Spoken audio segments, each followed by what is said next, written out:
آپ نے انصار کو سیدنا انس بن مالک رضی اللہ عنہ کے گھر جمع فرمایا۔ مہاجرین کی تعداد 45 تھی۔ آپ مہاجرین اور انصار میں سے ایک ایک کو بلاتے گئے اور فرماتے گئے تم بھائی بھائی ہو۔ پھر ہوا یہ کہ یہ اخوت حقیقی اخوت سے بھی بڑھ گئی۔ اس موقع پر انصار نے جس فیاضی، ایثار اور میزبانی کا مظاہرہ کیا، انسانی تاریخ اس کی مثال پیش کرنے سے قاصر ہے۔ انصار نے مہاجر بھائیوں کی حیثیت مہمانوں کی نہ رہنے دی، بلکہ انہیں اپنی جائیداد اور کاروبار میں برابر کا حصے دار بنا لیا۔ اس طرح مہاجرین بہت جلد اپنے پیروں پر کھڑے ہو گئے۔ مہاجرین سے یہ انصار کی محبت ہی کا نتیجہ تھا کہ انہوں نے نبی صلی اللہ علیہ وسلم پر اپنے کھجوروں کے باغات پیش کیے کہ آپ ان باغات کو ان کے اور مہاجرین کے درمیان تقسیم کر دیں۔ آپ نے انکار فرمایا تو انصار نے مہاجرین سے کہا آپ لوگ کام کر دیا کریں، ہم پھلوں میں آپ لوگوں کو شریک کر لیں گے۔ آپ صلی اللہ علیہ وسلم نے اس تجویز کو پسند فرمایا۔ سیدنا سعد بن ربیع رضی اللہ عنہ بڑے مالدار انصاری تھے۔ انہوں نے اپنے مہاجر بھائی سیدنا عبد الرحمن بن عوف رضی اللہ عنہ سے کہا میرا مال آدھا آدھا تقسیم کر لو، میری 2 بیویاں ہیں، دیکھو جو تمہیں پسند ہو مجھے بتلا دو، میں اسے طلاق دے دیتا ہوں، عدت گزر جائے تو اس سے شادی کر لینا۔ یہ سن کر سیدنا عبد الرحمن بن عوف رضی اللہ عنہ نے فرمایا اللہ آپ کے اہل اور مال میں برکت دے، مجھے آپ بازار کا راستہ بتا دیں۔ انہوں نے بنو قینقاع کے بازار کا پتہ بتلا دیا۔ یہ بازار چلے گئے، محنت مزدوری کی، واپسی پر ان کے پاس کچھ فاضل پنیر اور گھی تھا۔ پھر تھوڑے ہی دن گزرے تھے کہ انہوں نے مال بھی کمایا اور ایک انصاری عورت سے شادی بھی کی۔ مدینے میں مسلمانوں کے علاوہ 2 اور جماعتیں بھی تھیں۔ یہ دونوں جماعتیں ہر لحاظ سے مسلمانوں سے مختلف تھیں۔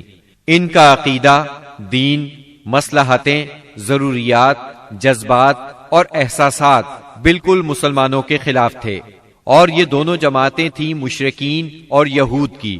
چنانچہ نبی اکرم صلی اللہ علیہ وسلم نے ایک عہد و پیمان مسلمانوں کے مابین کرایا اور ایک دوسرا عہد و پیمان مسلمانوں اور مشرکین نیز مسلمانوں اور یہود کے درمیان کرایا، اور اس بارے میں ایک تحریر بھی لکھی گئی جس کے خاص خاص نکات یہ ہیں۔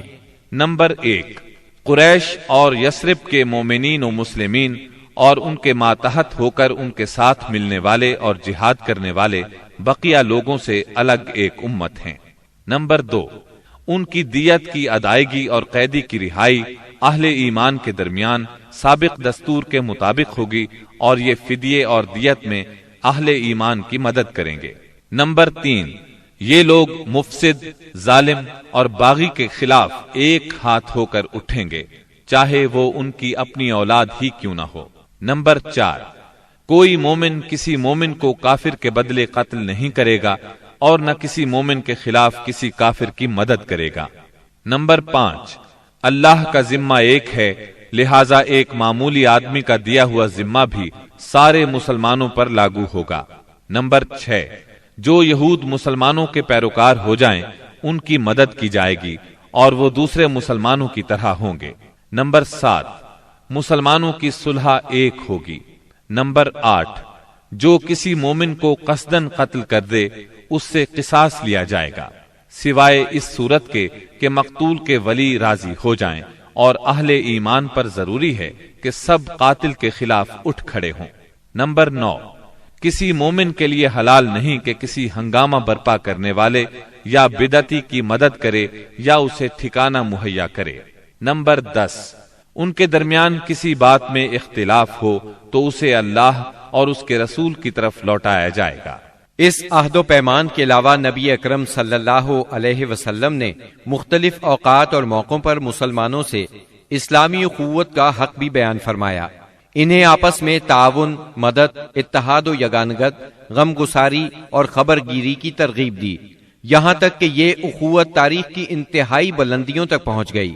باقی رہے مشرکین تو ان کا معاملہ اور تھا۔ ان کی اکثریت اپنے سرداروں اور بڑوں سمیت مسلمان ہو چکی تھی۔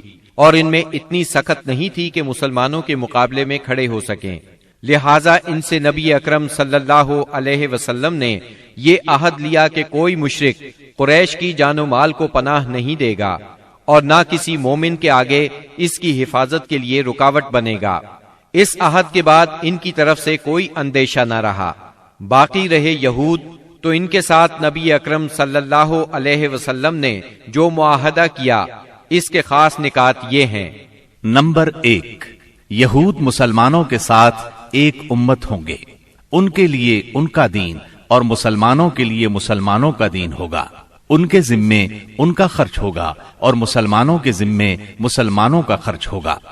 نمبر 2، جو طاقت اس معاہدے کے کسی بھی فریق سے جنگ کرے گی یا یثرب پر حملہ کرے گی، سب آپس میں اس کے خلاف تعاون کریں گے اور ہر ایک اپنی جانب کا دفاع کرے گا۔ نمبر 3، اس معاہدے کے شرکاء کے درمیان خیر خواہی، خیر اندیشی اور نیکوکاری کے تعلقات ہوں گے، گناہ کے نہیں۔ نمبر 4، آدمی اپنے حلیف کے جرم میں نہیں پکڑا جائے گا۔ نمبر 5، مظلوم کی مدد کی جائے گی۔ نمبر 6، جب تک جنگ برپا رہے گی یہود بھی مسلمانوں کے ساتھ خرچ برداشت کریں گے۔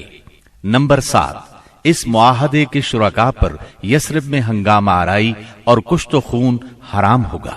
نمبر 8، اگر ان میں کوئی ہنگامہ یا جھگڑا برپا ہو جائے تو اس کا فیصلہ اللہ اور اس کے رسول کریں گے۔ نمبر 9، قریش اور ان کے مددگاروں کو پناہ نہیں دی جائے گی۔ نمبر 10، یہ معاہدہ کسی ظالم یا مجرم کے لیے آڑ نہیں بنے گا۔ اس معاہدے کی روح سے یثرب کے سارے باشندے مسلمان، مشرکین اور یہود ایک ہی وحدت کی لڑی میں پرو دیے گئے۔ مدینہ اور اس کے اطراف کو ملا کر ایک آزاد اور خود مختار حکومت قائم ہو گئی۔ اس میں مسلمانوں کا کلمہ نافذ تھا اور اس کے سربراہ محمد صلی اللہ علیہ وسلم تھے۔ اس دوران 1 اور 2 ہجری میں کئی اہم واقعات پیش آئے، ان میں سے کچھ اس طرح ہیں۔ اسی دوران میں قبلے کی تبدیلی کا حکم آیا۔ مکہ مکرمہ سے ہجرت کر کے مدینہ منورہ آنے کے بعد 16 یا 17 ماہ تک مسلمان بیت المقدس کی طرف رخ کر کے نماز پڑھتے رہے۔ اب حکم آیا کہ خانہ کعبہ یعنی مسجد الحرام کی طرف منہ کر کے نماز ادا کی جائے۔ اسی سال میں رمضان المبارک کے روزے رکھنے اور زکوٰۃ ادا کرنے کے احکام نازل ہوئے۔ پھر عیدین کی نماز اور صدقۃ الفطر کا حکم دیا گیا۔ اسی سال میں پہلی عید الفطر اور پہلی عید الاضحیٰ پڑھی گئی۔ اسی سال نبی کریم صلی اللہ علیہ وسلم نے اپنی پیاری بیٹی سیدہ فاطمہ رضی اللہ عنہا کی شادی سیدنا علی رضی اللہ عنہ سے کی۔ سب سے بڑھ کر یہ کہ اسی سال میں مسلمانوں پر حکم الہی سے جہاد فرض کیا گیا اور مسلمانوں کو اپنے دفاع کا حق دیا گیا۔ مکہ معظمہ میں صرف تبلیغ کا حکم تھا، اب اپنے تحفظ میں تلوار اٹھانے کا حکم آ گیا۔ چنانچہ سریوں اور غزوات کا آغاز ہوا۔ جن جنگوں میں آپ نے کسی صحابی کو امیر لشکر بنا کر بھیجا وہ سریہ کہلاتی ہے، اور جن جنگی مارکوں میں آپ خود امیر لشکر ہوئے وہ غزوہ کہلاتے ہیں۔ تاریخ اسلام میں غزوات کی تعداد 21 سے لے کر 27 تک بیان کی جاتی ہے، جبکہ سریوں کی تعداد اس سے کہیں زیادہ ہے۔ اس سال کے دوران کئی غزوات ہوئے، لیکن سب سے مشہور غزوہ بدر ہے۔ نبی کریم صلی اللہ علیہ وسلم جب ہجرت کر کے مدینہ منورہ پہنچے تو ان دنوں مدینے میں ایک نہایت دولت مند اور با اثر شخص عبداللہ بن ابی تھا۔ ہجرت سے پہلے انصار میں اس کا بہت اثر و رسوخ تھا۔ انصار اسے اپنا سردار بنانے والے تھے، بلکہ اس کی تاج پوشی کے لیے ایک تاج بنوا لیا گیا تھا۔ اسی دوران میں آپ صلی اللہ علیہ وسلم ہجرت کر کے مدینہ پہنچے اور انصار کے دونوں قبائل نے آپ کے ہاتھ پر بیعت کر لی، اور میثاق مدینہ کے ذریعے سے یہودیوں نے بھی آپ کی قیادت کو تسلیم کر لیا۔ اس سے عبداللہ بن ابی کی سرداری کے منصوبے دھرے کے دھرے رہ گئے۔ اس بنا پر اس نے آپ کی مخالفت پر کمر باندھ لی۔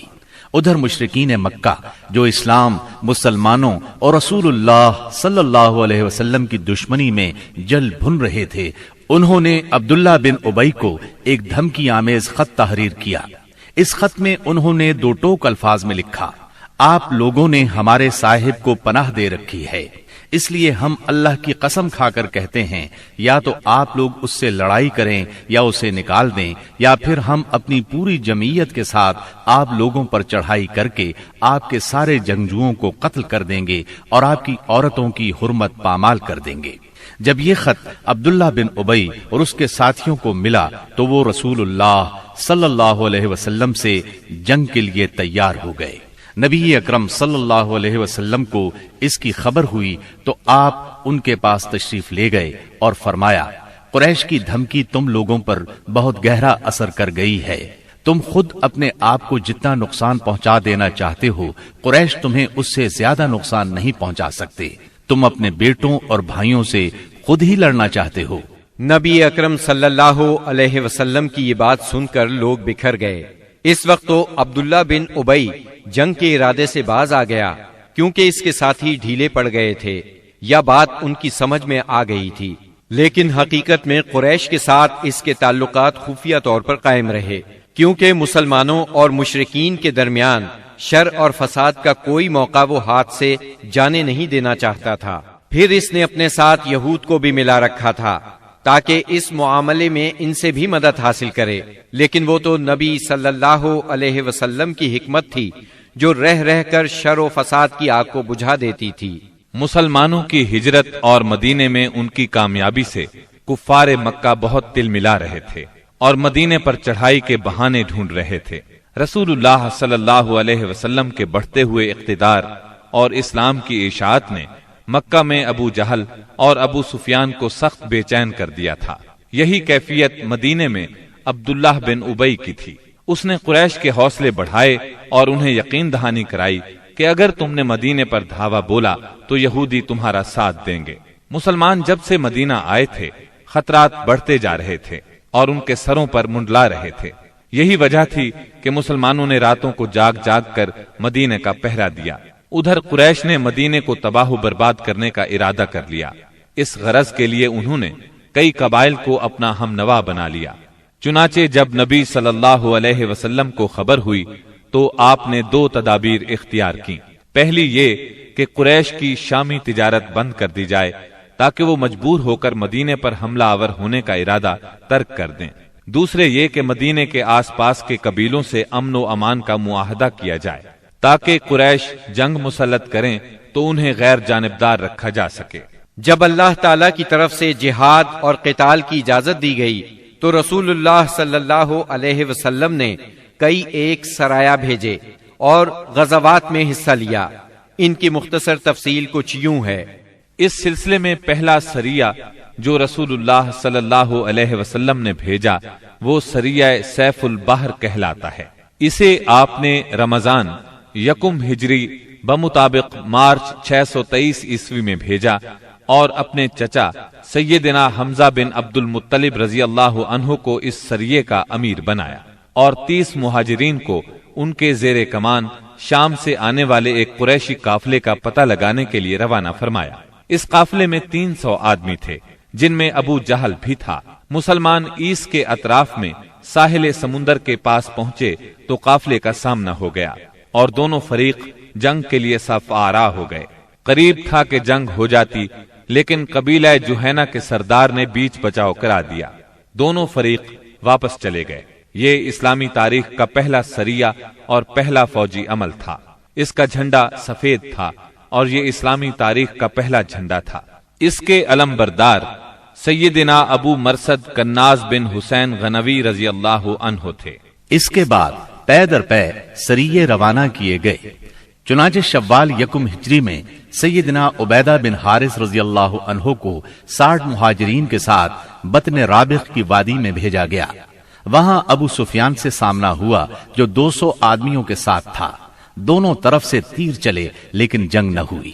پھر ذی قعد یکم ہجری میں سیدنا سعد بن ابی وقاص رضی اللہ عنہ کو 20 مہاجرین کے ساتھ خرار کی طرف بھیجا گیا جو کہ جوفا کے قریب ایک مقام ہے، لیکن ان کا کسی سے سامنا نہ ہوا۔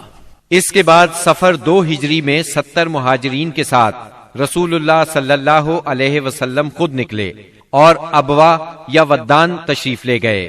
مہم کا مقصد قریش کے ایک قافلے کی راہ روکنا تھا، لیکن کسی سے سامنا نہ ہوا۔ یہ پہلی مہم تھی جس میں رسول اللہ صلی اللہ علیہ وسلم بذات خود نکلے۔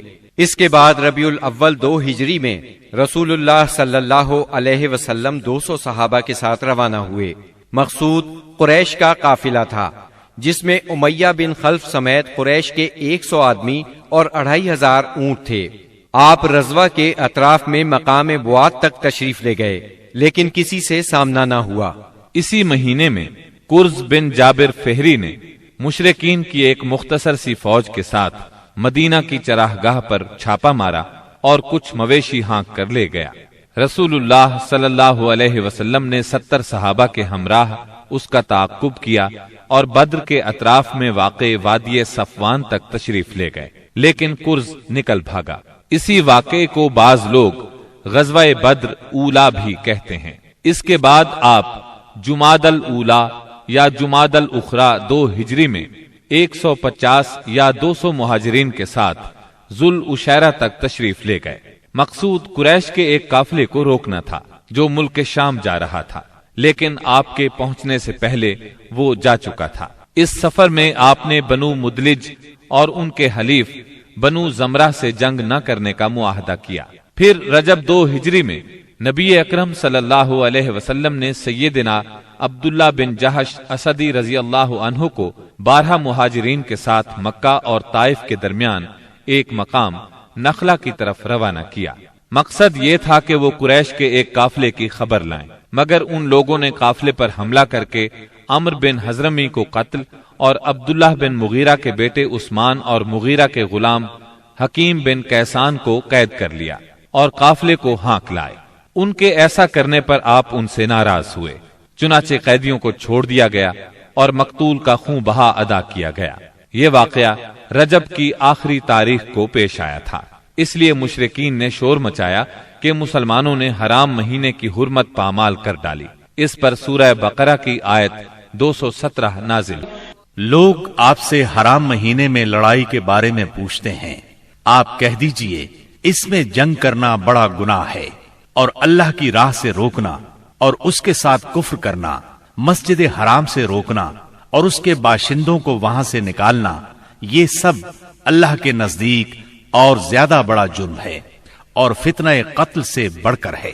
یہ تھی جنگی نقل و حرکت جو مدینہ منورہ اور اس کے اطراف کے امن کی حفاظت کے لیے نبی صلی اللہ علیہ وسلم اور مسلمانوں نے قائم کر رکھی تھی۔ اس سے قریش کو یہ بتلانا بھی مقصود تھا کہ اگر وہ اپنے شر سے باز نہ آئے تو انجام برا ہوگا، لیکن وہ اپنی خودسری اور تکبر میں بڑھتے ہی چلے گئے۔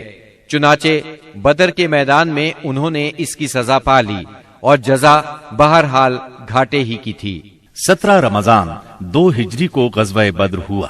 یہ قریش اور مسلمانوں کے درمیان پہلا فیصلہ کن معرکہ تھا۔ اس کا سبب یہ ہوا کہ رسول اللہ صلی اللہ علیہ وسلم جس قافلے کے لیے ذوالعشیرہ تک تشریف لے گئے تھے اور وہ بچ کر شام چلا گیا تھا، آپ صلی اللہ علیہ وسلم اس کی طاق میں تھے اور اس کی خبر لانے کے لیے آپ نے شام کے مقام حورا تک طلحہ بن عبید اللہ اور سعید بن زید رضی اللہ عنہما کو بھیجا۔ چنانچہ جیسے ہی یہ قافلہ وہاں سے گزرا، انہوں نے فوراً مدینہ منورہ خبر پہنچائی۔ اس قافلے میں اہل مکہ کی بڑی دولت تھی، یعنی 1000 اونٹ جن پر کم از کم 262 کلو سونے کی مالیت کا سامان تھا، اور اس کی حفاظت کے لیے صرف 40 آدمی تھے۔ خبر ملتے ہی رسول اللہ صلی اللہ علیہ وسلم نے صحابہ کرام رضی اللہ عنہم کو نکلنے کی دعوت دی، تاہم نکلنا ضروری نہیں قرار دیا۔ چنانچہ اس دعوت پر 313، 314 یا 317 صحابہ نے لبیک کہا۔ ان میں 82 یا 83 یا پھر 86 مہاجرین تھے اور بقیہ انصار، اور پھر انصار میں سے 61 قبیلہ اوس سے تھے اور 170 قبیلہ خزرج سے تھے۔ انہوں نے مکمل تیاری بھی نہیں کی تھی۔ سواری میں صرف 2 گھوڑے، ایک سیدنا زبیر بن عوام اور دوسرا سیدنا مقداد بن اسود کندی کے پاس تھا، اور 70 اونٹ تھے۔ 8 یا 12 رمضان المبارک 2 ہجری کو یہ مختصر فوج لے کر رسول اللہ صلی اللہ علیہ وسلم مدینہ منورہ سے نکلے تو بدر منزل مقصود تھی۔ یہ مدینہ منورہ کے جنوب مغرب میں 155 کلومیٹر کے فاصلے پر واقع ہے۔ اسے ہر طرف سے بلند پہاڑوں نے گھیر رکھا ہے۔ زیادہ حصہ ریتلا ہے۔ ساحل سمندر یہاں سے قریباً 10 میل کے فاصلے پر ہے۔ یہاں پانی کا ایک چشمہ ہے اور ارد گرد باغات موجود ہیں۔ اس قافلے کے سالار ابو سفیان تھے، جو بہت ہوشیار اور چوکنے آدمی تھے۔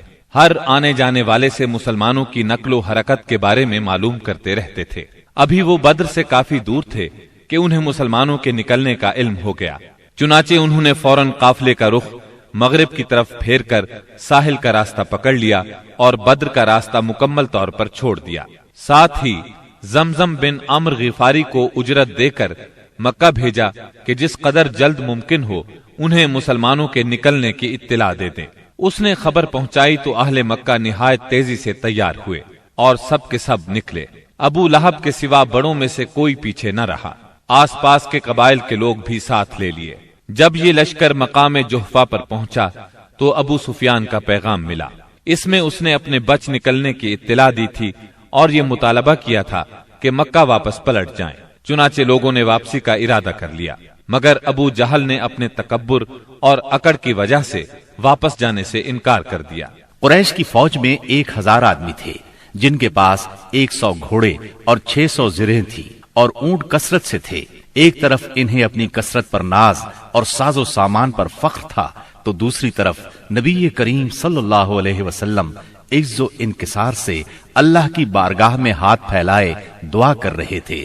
آپ کی دعا کے الفاظ یہ تھے: اے باری تعالی، اگر مسلمانوں کی یہ مٹھی بھر جماعت ہلاک ہو گئی تو روئے زمین پر کبھی تیری عبادت نہ کی جائے گی۔ اے اللہ، اگر تو چاہے تو آج کے بعد کبھی تیری عبادت نہ کی جائے۔ آپ نے خوب تضرع اور خلوص سے دعا کی، یہاں تک کہ آپ کی چادر آپ کے کندھوں سے گر گئی۔ سیدنا ابو بکر رضی اللہ عنہ نے چادر درست کی اور عرض کیا: اے اللہ کے رسول، بس کریں۔ آپ نے اپنے رب سے جی بھر کے دعا فرما لی۔ دونوں لشکر آمنے سامنے آئے تو سب سے پہلے مشرکین میں سے بہترین سالار عتبہ، شیبہ اور ولید بن عتبہ میدان میں نکلے۔ عتبہ اور شیبہ ربیہ کے بیٹے تھے۔ انہوں نے للکار کر کہا: آؤ، تم میں سے کون ہمارے مقابلے پر آتا ہے؟ مقابلے کے لیے انصار کے 3 جوان نکلے، ایک اوف، دوسرے معوذ، یہ دونوں حارث کے بیٹے تھے، تیسرے عبداللہ بن رواحہ رضی اللہ عنہم۔ قریشیوں نے کہا: تم کون لوگ ہو؟ انہوں نے کہا: ہم انصار کی ایک جماعت ہیں۔ قریشیوں نے کہا: آپ لوگ شریف مد مقابل ہیں، لیکن ہمیں آپ سے سروکار نہیں، ہم تو اپنے چچیرے بھائیوں کو چاہتے ہیں۔ پھر ان کے منادی نے آواز لگائی: محمد، ہمارے پاس ہماری قوم کے ہمسروں کو بھیجو۔ رسول اللہ صلی اللہ علیہ وسلم نے فرمایا: عبیدہ بن حارث اٹھو، حمزہ اٹھو، علی اٹھو۔ جب یہ لوگ اٹھے اور قریشیوں کے قریب پہنچے تو انہوں نے پوچھا: آپ کون لوگ ہیں؟ انہوں نے اپنا تعارف کرایا۔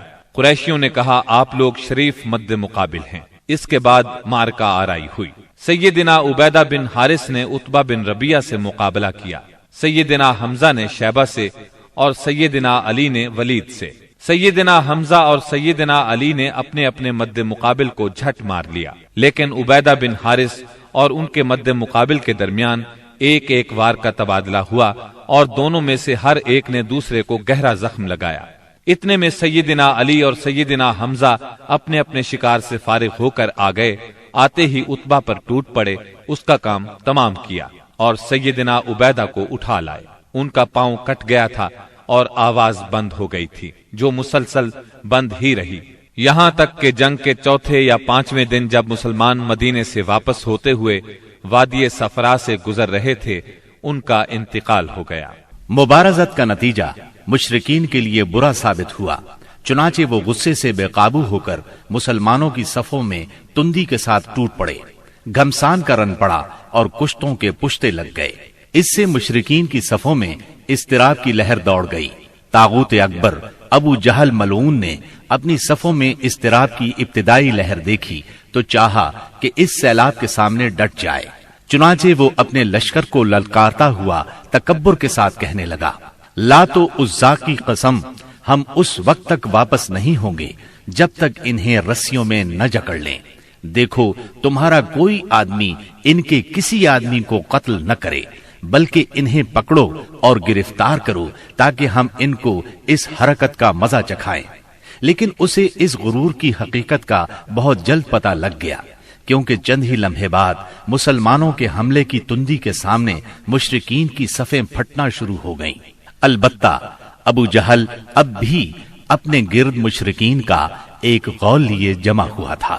اس غول نے ابو جہل کے چاروں طرف تلواروں کی باڑ اور نیزوں کا ایک جنگل قائم کر رکھا تھا، لیکن غیرت مند مسلمانوں کے اسلامی ہجوم کی آندھی نے اس باڑ کو بھی بکھیر دیا اور اس جنگل کو بھی اکھیڑ دیا۔ اس کے بعد یہ طاغوت اکبر دکھائی پڑا۔ مسلمانوں نے دیکھا کہ وہ ایک گھوڑے پر چکر کاٹ رہا ہے، ادھر اس کی موت 2 انصاری جوانوں کے ہاتھوں اس کا خون چوسنے کی منتظر تھی۔ طاغوت اکبر ابو جہل کے قتل کا عبرتناک واقعہ بیان کرتے ہوئے عبد الرحمن بن عوف رضی اللہ عنہ فرماتے ہیں کہ میں جنگ بدر کے روز صف کے اندر تھا کہ اچانک مڑا تو کیا دیکھتا ہوں کہ دائیں بائیں 2 نو عمر جوان ہیں۔ گویا ان کی موجودگی سے میں حیران ہو گیا کہ اتنے میں ایک نے اپنے ساتھی سے چھپا کر مجھ سے کہا، چچا جان مجھے ابو جہل کو دکھلا دیجیے۔ میں نے کہا، بھتیجے تم اسے کیا کرو گے؟ اس نے کہا، مجھے بتایا گیا ہے کہ وہ رسول اللہ صلی اللہ علیہ وسلم کو گالی دیتا ہے۔ اس ذات کی قسم جس کے ہاتھ میں میری جان ہے، اگر میں نے اس کو دیکھ لیا تو میرا وجود اس کے وجود سے الگ نہ ہوگا، یہاں تک کہ ہم میں سے جس کی موت پہلے لکھی ہے وہ مر جائے۔ وہ کہتے ہیں مجھے اس پر تعجب ہوا۔ اتنے میں دوسرے نو عمر نوجوان نے مجھے اشارے سے متوجہ کر کے یہی بات کہی۔ ان کا بیان ہے کہ میں نے چند ہی لمحوں بعد دیکھا کہ ابو جہل لوگوں کے درمیان چکر کاٹ رہا ہے۔ میں نے کہا، ارے دیکھتے نہیں، یہ رہا تم دونوں کا شکار جس کے بارے میں تم مجھ سے پوچھ رہے تھے۔ فرماتے ہیں کہ یہ سنتے ہی وہ دونوں شاہین اپنی تلواریں لیے جھپٹ پڑے اور اسے مار کر قتل کر دیا۔ پھر پلٹ کر رسول اللہ صلی اللہ علیہ وسلم کے پاس آئے۔ آپ نے فرمایا، تم میں سے کس نے قتل کیا ہے؟ دونوں نے کہا، میں نے قتل کیا ہے۔ آپ نے دونوں کی تلواریں دیکھیں اور فرمایا، تم دونوں نے قتل کیا ہے، البتہ ابو جہل کا سامان معاذ بن عمرو بن جموح کو دیا۔ دونوں حملہ آوروں کا نام معاذ بن عمرو بن جموح اور معاذ بن افرا ہے۔ سیرت نگار ابن اسحاق کا بیان ہے کہ معاذ بن عمرو بن جموح نے کہا کہ میں نے مشرکین کو سنا وہ ابو جہل کے بارے میں کہہ رہے تھے، ابو الحکم تک کسی کی رسائی نہ ہو۔ معاذ بن عمرو کہتے ہیں کہ جب میں نے یہ بات سنی تو اسے اپنے نشانے پر لے لیا اور اس کی سمت جمع رہا۔ جب گنجائش ملی تو میں نے حملہ کر دیا اور ایسی ضرب لگائی کہ اس کا پاؤں نصف پنڈلی سے اڑ گیا۔ واللہ جس وقت یہ پاؤں اڑا ہے تو میں اس کی تشبیہ صرف اس گٹھلی سے دے سکتا ہوں جو موصل کی مار پڑنے پر جھٹک کر اڑ جائے۔ کہتے ہیں کہ ادھر میں نے ابو جہل کو مارا اور ادھر اس کے بیٹے اکرما نے میرے کندھے پر تلوار چلائی، جس سے میرا ہاتھ کٹ کر میرے بازو کے چمڑے سے لٹک گیا اور لڑائی میں مخل ہونے لگا۔ میں اسے اپنے ساتھ گھسیٹتے ہوئے سارا دن لڑا، لیکن جب وہ مجھے اذیت پہنچانے لگا تو میں نے اس پر اپنا پاؤں رکھا اور اسے زور سے کھینچ کر الگ کر دیا۔ اس کے بعد ابو جہل کے پاس معوذ بن افرا پہنچے، وہ زخمی تھا۔ انہوں نے اسے ایسی ضرب لگائی کہ وہ وہیں ڈھیر ہو گیا، صرف سانس آتی جاتی رہی۔ اس کے بعد معوذ بن افرا خود بھی لڑتے ہوئے شہید ہو گئے۔ جب معرکہ ختم ہو گیا تو رسول اللہ صلی اللہ علیہ وسلم نے فرمایا، کون ہے جو دیکھے کہ ابو جہل کا انجام کیا ہوا؟ اس پر صحابہ کرام اس کی تلاش میں بکھر گئے۔ عبداللہ بن مسعود رضی اللہ عنہ نے اسے اس حالت میں پایا کہ ابھی سانس آ جا رہی تھی۔ انہوں نے اس کی گردن پر پاؤں رکھا اور سر کاٹنے کے لیے داڑھی پکڑی اور فرمایا، او اللہ کے دشمن، آخر اللہ نے تجھے رسوا کیا نا؟ اس نے کہا، مجھے کاہے کو رسوا کیا؟ کیا جس شخص کو تم لوگوں نے قتل کیا ہے اس سے بھی بلند پایا کوئی آدمی ہے؟ یا جس کو تم لوگوں نے قتل کیا اس سے بھی کوئی اوپر آدمی ہے؟ پھر بولا، کاش مجھے کسانوں کی بجائے کسی اور نے قتل کیا ہوتا۔ اس کے بعد کہنے لگا، مجھے بتاؤ فتح کس کی ہوئی؟ عبداللہ بن مسعود رضی اللہ عنہ نے فرمایا، اللہ اور اس کے رسول صلی اللہ علیہ وسلم کی۔ اس کے بعد عبداللہ بن مسعود رضی اللہ عنہ سے جو اس کی گردن پر پاؤں رکھ چکے تھے کہنے لگا، او بکری کے چرواہے، تو بڑی اونچی اور مشکل جگہ پر چڑھ گیا۔ واضح رہے کہ عبداللہ بن مسعود رضی اللہ عنہ مکے میں بکریاں چرایا کرتے تھے۔ اس گفتگو کے بعد عبداللہ بن مسعود رضی اللہ عنہ نے اس کا سر کاٹ لیا اور رسول اللہ صلی اللہ علیہ وسلم کی خدمت میں لا کر حاضر کرتے ہوئے عرض کیا، یا رسول اللہ صلی اللہ علیہ وسلم، یہ رہا اللہ کے دشمن ابو جہل کا سر۔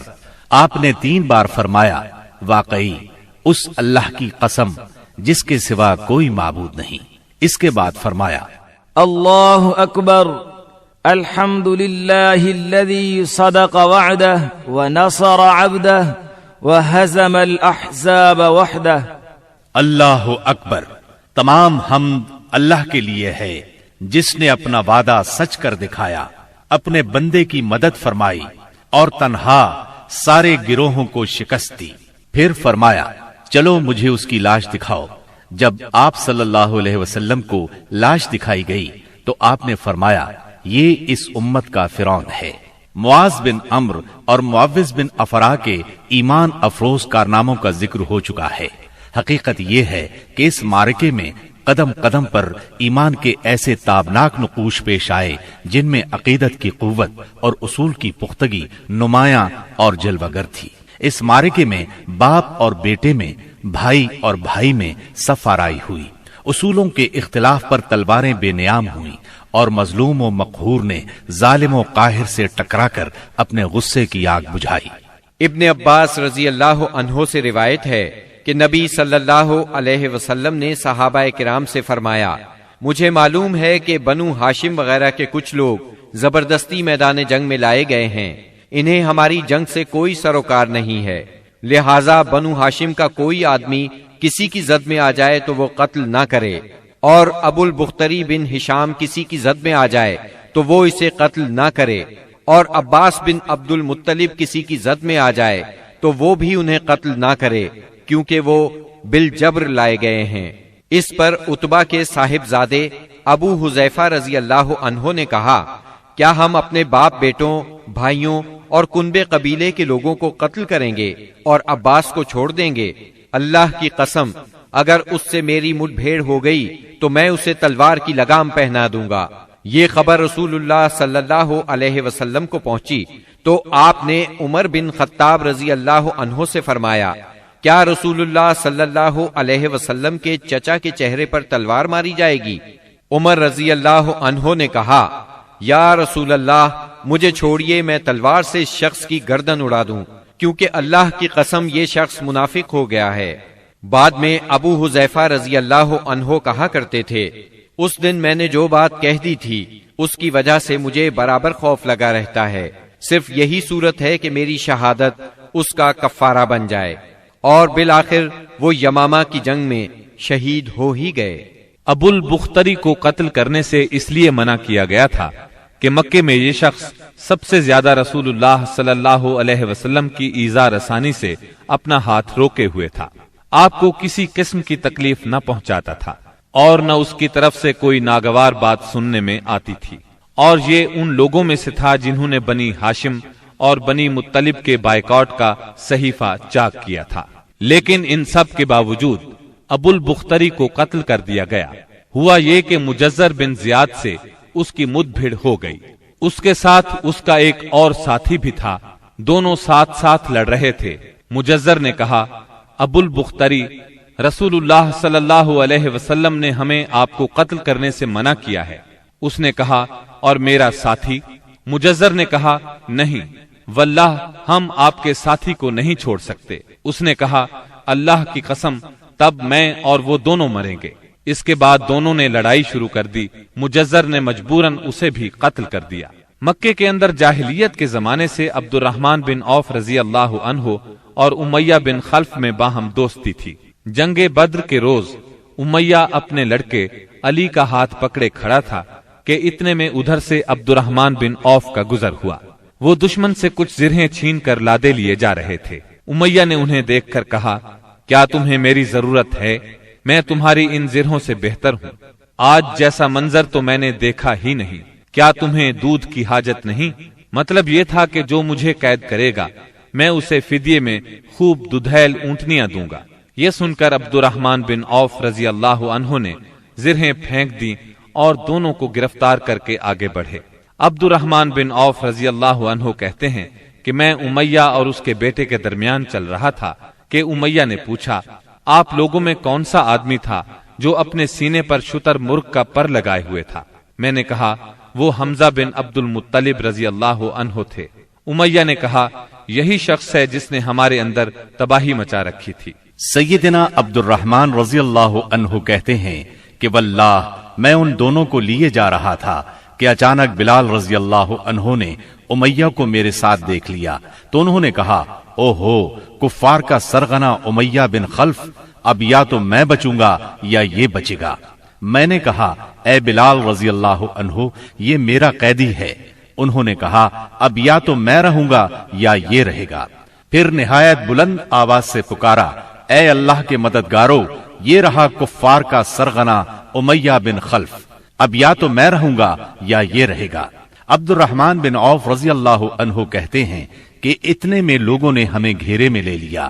میں ان کا بچاؤ کر رہا تھا مگر ایک آدمی نے تلوار سے اس کے بیٹے کے پاؤں پر ضرب لگائی اور وہ وہیں گر گیا۔ ادھر امیہ نے اتنے زور سے چیخ ماری کہ میں نے ویسی چیخ کبھی سنی ہی نہ تھی۔ میں نے کہا نکل بھاگو، مگر آج بھاگنے کی گنجائش نہیں، اللہ کی قسم میں تمہارے کچھ کام نہیں آ سکتا۔ عبد الرحمن رضی اللہ عنہ فرماتے ہیں کہ لوگوں نے اپنی تلواروں سے ان دونوں کو کاٹ کر ان کا کام تمام کر دیا۔ اس کے بعد عبد الرحمن بن عوف رضی اللہ عنہ کہا کرتے تھے اللہ بلال رضی اللہ عنہ پر رحم کرے، میری زرہیں بھی گئیں اور میرے قیدی کے بارے میں مجھے تڑپا بھی دیا۔ سیدنا عمر بن خطاب رضی اللہ عنہ نے اپنے ماموں عاص بن ہشام بن مغیرہ کو قتل کیا۔ سیدنا ابو بکر صدیق رضی اللہ عنہ نے اپنے بیٹے عبد الرحمن کو جو اس وقت مشرکین کے ہمراہ تھے پکار کر کہا او خبیث میرا مال کہاں ہے؟ عبد الرحمن نے جواب میں ایک شعر کہا جس کا ترجمہ یوں ہے، ہتھیار تیز رو گھوڑے اور اس تلوار کے سوا کچھ باقی نہیں جو بڑھاپے کی گمراہی کا خاتمہ کرتی ہے۔ جس وقت مسلمانوں نے مشرکین کی گرفتاری شروع کی، رسول اللہ صلی اللہ علیہ وسلم چھپر میں تشریف فرما تھے اور سعد بن معاذ رضی اللہ عنہ تلوار حمائل کیے دروازے پر پہرا دے رہے تھے۔ رسول اللہ صلی اللہ علیہ وسلم نے دیکھا کہ سعد رضی اللہ عنہ کے چہرے پر لوگوں کی اس حرکت کا ناگوار اثر پڑ رہا ہے۔ آپ نے فرمایا اے سعد، ایسا محسوس ہوتا ہے کہ تم کو مسلمانوں کا یہ کام ناگوار ہے۔ انہوں نے کہا جی ہاں اللہ کی قسم، اے اللہ کے رسول، یہ اہل شرک کے ساتھ پہلا معرکہ ہے جس کا موقع اللہ نے ہمیں فراہم کیا ہے، اس لیے اہل شرک کو باقی چھوڑنے کی بجائے مجھے یہ بات زیادہ پسند ہے کہ انہیں خوب قتل کیا جائے اور اچھی طرح کچل دیا جائے۔ اس جنگ میں عکاشہ بن محسن اسدی رضی اللہ عنہ کی تلوار ٹوٹ گئی۔ وہ رسول اللہ صلی اللہ علیہ وسلم کی خدمت میں حاضر ہوئے۔ آپ نے انہیں ایک چھڑی تھما دی اور فرمایا عکاشہ اسی سے لڑائی کرو۔ عکاشہ نے اسے رسول اللہ صلی اللہ علیہ وسلم سے لے کر ہلایا تو وہ ایک لمبی مضبوط اور چمچم کرتی ہوئی سفید تلوار میں تبدیل ہو گئی۔ پھر انہوں نے اسی سے لڑائی کی یہاں تک کہ اللہ نے مسلمانوں کو فتح نصیب فرمائی۔ اس تلوار کا نام اون یعنی مدد رکھا گیا تھا۔ یہ تلوار مستقلاً عکاشہ رضی اللہ عنہ کے پاس رہی اور وہ اسی کو لڑائیوں میں استعمال کرتے رہے، یہاں تک کہ دور صدیقی میں مرتدین کے خلاف جنگ کرتے ہوئے شہید ہو گئے۔ اس وقت بھی یہ تلوار ان کے پاس ہی تھی۔ خاتمہ جنگ کے بعد مصعب بن عمیر ابدری رضی اللہ عنہ اپنے بھائی ابو عزیز عمیر ابدری کے پاس سے گزرے۔ ابو عزیز نے مسلمانوں کے خلاف جنگ لڑی تھی اور اس وقت ایک انصاری صحابی اس کا ہاتھ باندھ رہے تھے۔ مصعب نے اس انصاری سے کہا اس شخص کے ذریعے اپنے ہاتھ مضبوط کرنا، اس کی ماں بڑی مالدار ہے، وہ غالباً تمہیں اچھا فدیہ دے گی۔ اس پر ابو عزیز نے اپنے بھائی مصعب رضی اللہ عنہ سے کہا کیا میرے بارے میں تمہاری یہی وصیت ہے؟ مصعب رضی اللہ عنہ نے فرمایا ہاں، تمہاری بجائے یہ انصاری میرا بھائی ہے۔ جب مشرکین کی لاشوں کو کنویں میں ڈالنے کا حکم دیا گیا اور عتبہ بن ربیعہ کو کنویں کی طرف گھسیٹ کر لے جایا جانے لگا تو رسول اللہ صلی اللہ علیہ وسلم نے اس کے صاحبزادے ابو حذیفہ رضی اللہ عنہ کے چہرے پر نظر ڈالی، دیکھا تو غمزدہ تھے، چہرہ بدلا ہوا تھا۔ آپ صلی اللہ علیہ وسلم نے فرمایا، ابو حذیفہ، غالباً اپنے والد کے سلسلے میں تمہارے دل کے اندر کچھ احساسات ہیں۔ انہوں نے کہا، نہیں واللہ یا رسول اللہ، میرے اندر میرے باپ کے بارے میں اور ان کے قتل کے بارے میں ذرا بھی لرزش نہیں، البتہ میں اپنے باپ کے متعلق جانتا تھا کہ ان میں سوجھ بوجھ ہے، دور اندیشی اور فضل و کمال ہے، اس لیے میں آس لگائے بیٹھا تھا کہ یہ خوبیاں انہیں اسلام تک پہنچا دیں گی، لیکن اب ان کا انجام دیکھ کر اور اپنی توقع کے خلاف کفر پر ان کا خاتمہ دیکھ کر مجھے افسوس ہے۔ اس پر رسول اللہ صلی اللہ علیہ وسلم نے سیدنا ابو حذیفہ رضی اللہ عنہ کے حق میں دعائے خیر فرمائی اور ان سے بھلی بات کہی۔ آخر کار اسلام نے کفر پر فتح پائی۔ اس غزوہ بدر میں قریش کا سردار ابو جہل بھی مارا گیا۔ یہ وہی ابو جہل تھا جس نے نبی کریم صلی اللہ علیہ وسلم اور مسلمانوں پر ظلم و ستم کے پہاڑ توڑے تھے۔ 70 کافر موت کے گھاٹ اترے، 70 ہی گرفتار ہوئے، باقی دم دبا کر بھاگ نکلے۔ مسلمانوں میں صرف 14 شہید ہوئے، ان میں 6 مہاجر اور 8 انصاری تھے۔ اس جنگ نے اسلام کے دشمنوں کی طاقت کا جنازہ نکال دیا، ان کا بھرم کھل گیا اور ان کا غرور خاک میں مل گیا۔ جب رسول اللہ صلی اللہ علیہ وسلم مدینہ پہنچ چکے تو آپ نے قیدیوں کے بارے میں مشورہ کیا۔ سیدنا ابو بکر نے فدیہ لینے کی رائے دی، جبکہ سیدنا عمر کی رائے یہ تھی کہ انہیں قتل کر دیا جائے۔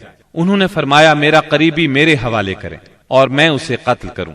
عقیل بن ابی طالب سیدنا علی کے حوالے کریں، وہ اس کی گردن کو اڑائیں، یہاں تک کہ اللہ کو معلوم ہو جائے کہ ہمارے دلوں میں مشرکین کے لیے کوئی نرم گوشہ نہیں ہے، اور یہ حضرات مشرکین کے ائمہ اور قائدین ہیں۔ رسول اللہ صلی اللہ علیہ وسلم نے فدیہ لینا طے کیا۔ یہ فدیہ 4000 سے 3000 اور کم از کم 1000 درہم تک تھا، اور ان میں سے جو لکھنا پڑھنا جانتے تھے ان کا فدیہ یہ قرار دیا گیا کہ وہ 10 بچوں کو لکھنا پڑھنا سکھا دیں۔ غزوہ بدر میں قریش کے 70 آدمی مارے گئے، ان میں عتبہ اور ابو جہل جیسے رئیس شامل تھے۔ ابو جہل کے بعد قریش کا سردار ابو سفیان کو بنایا گیا، یہ بنو امیہ سے تھے۔ اس طرح بنو امیہ کے وقار میں اضافہ ہو گیا۔ جمادی الاولیٰ 3 ہجری میں قریش نے اپنا ایک قافلہ عراق کے راستے ملک شام بھیجا۔ یہ راستہ نجد سے ہو کر شام جاتا تھا اور مدینے کے قریب سے نہیں گزرتا تھا۔ اس قافلے کی قیادت صفوان بن امیہ کر رہا تھا۔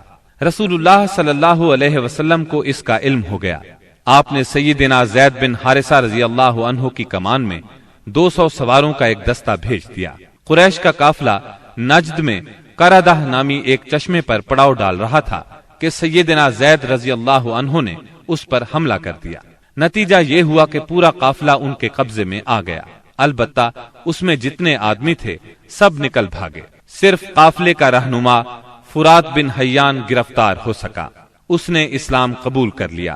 مال غنیمت کی مقدار 1,00,000 درہم تھی، اور غزوہ بدر کے بعد قریش کے لیے یہ سب سے زیادہ تکلیف دہ مار تھی۔ غزوہ بدر کے بعد غزوات کے سلسلے میں تیزی آ گئی۔ 3 ہجری میں غزوہ بحران، غزوہ غطفان، غزوہ حمیر الاسد اور غزوہ احد اس سال کامیابی سے لڑے گئے۔ البتہ غزوہ احد واحد غزوہ ہے جس میں مسلمانوں کو بہت تکلیف دہ صورتحال کا سامنا کرنا پڑا۔ اپنی ایک غلطی کی وجہ سے وقتی طور پر شکست کا منہ دیکھنا پڑا۔ بدر میں ذلت آمیز شکست اور قریش کے بڑے بڑے سرداروں کے قتل کے بعد مکہ معظمہ کے ہر گھر میں کوہرام مچ گیا۔ اب قریش کے سردار ابو سفیان تھے، ان کی یہ ذمہ داری تھی کہ وہ غزوہ بدر کے مقتولین کا انتقام لیں۔ چنانچہ مشرکین نے بدر سے واپسی پر منت مانی کہ وہ جب تک مسلمانوں سے بدر کا انتقام نہیں لیں گے غسل جنابت نہیں کریں گے۔ ایک روز ابو جہل کا بیٹا اکرمہ مقتولین کے رشتہ داروں کو ساتھ لے کر ابو سفیان کے پاس گیا اور کہا، محمد نے ہماری قوم کو فنا کر دیا ہے، اب ہم نے تہیا کر لیا ہے کہ مسلمانوں کا نام صفحہ ہستی سے حرف غلط کی طرح مٹا کر دم لیں گے۔ اس طرح قریش کے شعلہ فشاں شاعروں نے انتقام کی آگ کو خوب ہوا دی۔ اس طرح سارا عرب گویا آتش فشاں بن گیا۔ ادھر مسلمان بھی یہ بات اچھی طرح جانتے تھے کہ قریش مکہ اپنے 70 سرداروں کا انتقام ضرور لیں گے، چنانچہ مسلمان کفار مکہ کی سرگرمیوں سے باخبر رہنے کی پوری کوشش کر رہے تھے۔ شوال 3 ہجری میں رسول اللہ صلی اللہ علیہ وسلم کو اطلاع ملی کہ قریش کا لشکر مدینہ منورہ کی طرف بڑھ رہا ہے اور اس کی تعداد 3000 ہے۔ اس پر آپ نے صحابہ کرام رضی اللہ عنہم سے مشورہ کیا۔ اکثر مہاجرین اور تجربہ کار صحابہ نے مشورہ دیا کہ خواتین کو ایک محلے میں جمع کر دیا جائے اور شہر کے اندر رہ کر مقابلہ کیا جائے۔ عبداللہ بن ابی منافق نے بھی یہی رائے دی، لیکن نوجوان صحابہ کے ایک گروہ نے اس بات پر اصرار کیا کہ شہر سے نکل کر دشمن کا مقابلہ کیا جائے۔ دراصل یہ نوجوان صحابہ کم عمر ہونے کی وجہ سے غزوہ بدر میں شرکت نہیں کر سکے تھے، اس لیے ان پر جوش طاری تھا۔ نبی اکرم صلی اللہ علیہ وسلم گھر تشریف لائے اور زرہ پہن کر باہر تشریف لے گئے۔ اب لوگوں کو ندامت محسوس ہوئی کہ کیوں شہر سے باہر جا کر لڑنے کا مشورہ دیا، چنانچہ انہوں نے کہا اگر آپ پسند فرمائیں تو شہر میں رہ کر دشمن سے مقابلہ کیا جائے۔ جواب میں آپ نے فرمایا رسول کو زیبا نہیں کہ ہتھیار پہن کر بغیر قتال کے اتار دے۔ چنانچہ آپ 1000 کا لشکر لے کر مدینہ منورہ سے نکلے۔ اس کے بعد نبی صلی اللہ علیہ وسلم نے لشکر کو 3 حصوں میں تقسیم کیا۔ مہاجرین کا دستہ، اس کا پرچم سیدنا مصعب بن عمیر رضی اللہ عنہ کو عطا کیا۔ قبیلہ اوس کا دستہ، اس کا علم اسید بن حزیر رضی اللہ عنہ کو عطا فرمایا۔ تیسرا قبیلہ خزرج کا دستہ، اس کا علم حباب بن منذر رضی اللہ عنہ کو عطا فرمایا۔ پورا لشکر 1000 مردان جنگی پر مشتمل تھا، جن میں 100 زرہ پوش اور 50 شاہ سوار تھے۔ سیدنا ابن ام مکتوم رضی اللہ عنہ کو اس کام پر مقرر فرمایا کہ وہ مدینے کے اندر رہ جانے والے لوگوں کو نماز پڑھائیں گے۔ اس کے بعد کوچ کا اعلان فرمایا اور لشکر نے شمال کا رخ کیا۔ سیدنا سعد بن معاذ اور سعد بن عبادہ رضی اللہ عنہما زرہ پہنے نبی صلی اللہ علیہ وسلم کے آگے آگے چل رہے تھے۔ رات احد اور مدینے کے درمیان بسر کی۔ طلوع فجر سے کچھ پہلے آپ پھر چل پڑے اور مقام شوط پہنچ کر نماز فجر ادا کی۔ اسی جگہ سے عبداللہ بن ابی منافق اپنے 300 ساتھیوں کے ساتھ الگ ہو گیا۔ اس نے یہ کہتے ہوئے مدینہ منورہ کا رخ کیا، آپ نے ہماری رائے کو کوئی اہمیت نہیں دی، اس لیے ہم واپس جاتے ہیں۔ اس بغاوت اور واپسی کے بعد رسول اللہ صلی اللہ علیہ وسلم نے باقی ماندہ لشکر کو لے کر، جس کی تعداد 700 تھی، دشمن کی طرف قدم بڑھایا۔ دشمن کا پڑاؤ آپ کے اور احد کے درمیان کئی سمت سے حائل تھا، اس لیے آپ نے دریافت کیا کہ کوئی آدمی ہے جو ہمیں دشمن کے پاس سے گزرے بغیر کسی قریبی راستے سے لے چلے۔ اس کے جواب میں ابو خیثمہ رضی اللہ عنہ نے عرض کیا یا رسول اللہ، میں اس خدمت کے لیے حاضر ہوں۔ پھر انہوں نے ایک مختصر راستہ اختیار کیا۔ وہاں پہنچ کر نبی کریم صلی اللہ علیہ وسلم نے آگے بڑھ کر وادی کے آخری سرے پر واقع احد پہاڑ کی گھاٹی میں نزول فرمایا اور وہیں اپنے لشکر کا کیمپ لگوایا۔ سامنے مدینہ تھا اور پیچھے احد کا پہاڑ۔ اس طرح دشمن کا لشکر مسلمانوں اور مدینے کے درمیان حد فاصل بن گیا۔ یہاں پہنچ کر رسول اللہ صلی اللہ علیہ وسلم نے لشکر کی ترتیب و تنظیم قائم کی اور جنگی نقطۂ نظر سے اسے کئی صفوں میں تقسیم فرمایا۔ ان کی کمان سیدنا عبداللہ بن جبیر بن نعمان رضی اللہ عنہ کے سپرد کی اور انہیں وادی کنات کے جنوبی کنارے پر واقع ایک چھوٹی سی پہاڑی پر، جو اسلامی لشکر کے کیمپ سے کوئی 150 میٹر جنوب مشرق میں واقع ہے اور اب جبل رومات کے نام سے مشہور ہے، تعینات فرمایا اور انہیں ہدایات دیتے ہوئے فرمایا اگر تم لوگ دیکھو کہ ہمیں پرندے اچک رہے ہیں تو بھی اپنی جگہ نہ چھوڑنا یہاں تک کہ میں بلا بھیجوں، اور اگر تم دیکھو کہ ہم نے قوم کو شکست دی ہے اور انہیں کچل دیا ہے تو بھی اپنی جگہ نہ چھوڑنا یہاں تک کہ میں بلا بھیجوں۔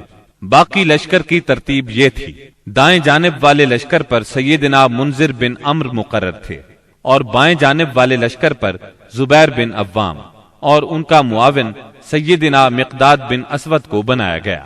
سیدنا زبیر کو یہ مہم بھی سونپی گئی کہ وہ خالد بن ولید کے شاہ سواروں کی راہ روکے رکھیں۔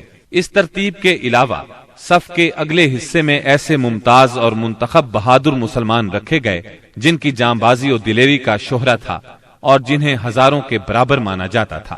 یہ منصوبہ بڑی باریکی اور حکمت پر مبنی تھا، جس سے نبی کریم صلی اللہ علیہ وسلم کی فوجی قیادت کی عبقریت کا پتہ چلتا ہے، اور ثابت ہوتا ہے کہ کوئی کمانڈر کیسا ہی بالیاقت کیوں نہ ہو، آپ سے زیادہ باریک اور باحکمت منصوبہ تیار نہیں کر سکتا۔ یہ تھی نبی کریم صلی اللہ علیہ وسلم کی لشکر کی ترتیب و تنظیم، جو 7 شوال 3 ہجری کی صبح عمل میں آئی۔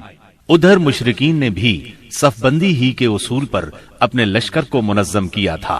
ان کا سپہ سالار ابو سفیان تھا، جس نے قلب لشکر میں اپنا مرکز بنایا تھا۔ دائیں جانب خالد بن ولید سالار تھے جو ابھی مشرک تھے، اور بائیں جانب کا سالار اکرمہ بن ابو جہل تھا۔ پیدل فوج کی کمان صفوان بن امیہ کے پاس تھی، اور تیر اندازوں پر عبداللہ بن ربیہ مقرر ہوئے۔ جھنڈا بنو عبد الدار کی ایک چھوٹی سی جماعت کے ہاتھ میں تھا۔ اس کے بعد دونوں فریق آمنے سامنے اور قریب آ گئے اور لڑائی کا مرحلہ شروع ہو گیا۔ جنگ کے پہلے مرحلے کی ابتدا مشرکین کے علمبردار طلحہ بن ابی طلحہ سے ہوئی۔ اس نے مسلمانوں کو للکارا۔ اس کی للکار سن کر سیدنا زبیر رضی اللہ عنہ فوراً صف سے نکل کر آگے آئے، اس کے مقابل ہوئے، بڑھ کر ایک بھرپور وار کیا۔ طلحہ فوراً ہی جہنم رسید ہو گیا۔ طلحہ کے گرتے ہی جھنڈا اس کے بھائی عثمان نے اٹھا لیا اور مسلمانوں کو مقابلے کے لیے پکارا۔ اب سیدنا حمزہ رضی اللہ عنہ آگے بڑھے اور عثمان کے کندھے پر اس زور سے تلوار ماری کہ کمر تک اتر گئی۔ اس طرح قریش کے 12 علمبردار یکے بعد دیگرے قتل ہوئے۔ پھر عام لڑائی شروع ہوئی۔ گھمسان کی جنگ چھڑ گئی۔ اس میں مسلمانوں کا پلہ بھاری رہا۔ مشرکین شکست کھا کر بھاگ نکلے۔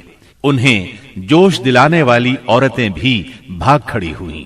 مسلمانوں نے مشرکین کو گھیر لیا، انہیں مارنے لگے، ساتھ ساتھ مال غنیمت لوٹنے لگے۔ ایسے میں درے پر موجود 50 تیر اندازوں سے وہ غلطی ہو گئی جس نے لڑائی کا پانسا پلٹ دیا۔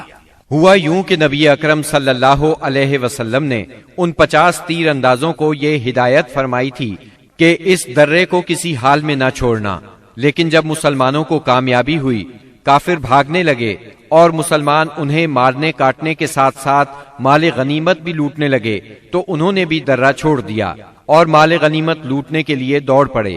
تیر اندازوں کے سردار سیدنا عبداللہ بن جبیر رضی اللہ عنہ نے انہیں روکنے کی کوشش کی، لیکن وہ مال غنیمت کی طرف متوجہ ہو گئے۔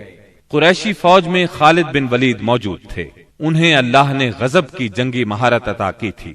انہوں نے اپنی مہارت سے فوراً بھانپ لیا کہ موقع بہت اچھا ہے، مسلمانوں پر اس درے کی طرف سے حملہ کر دینا چاہیے۔ چنانچہ انہوں نے اپنے دستے کو ساتھ لیا اور چکر کاٹ کر درے تک پہنچ گئے۔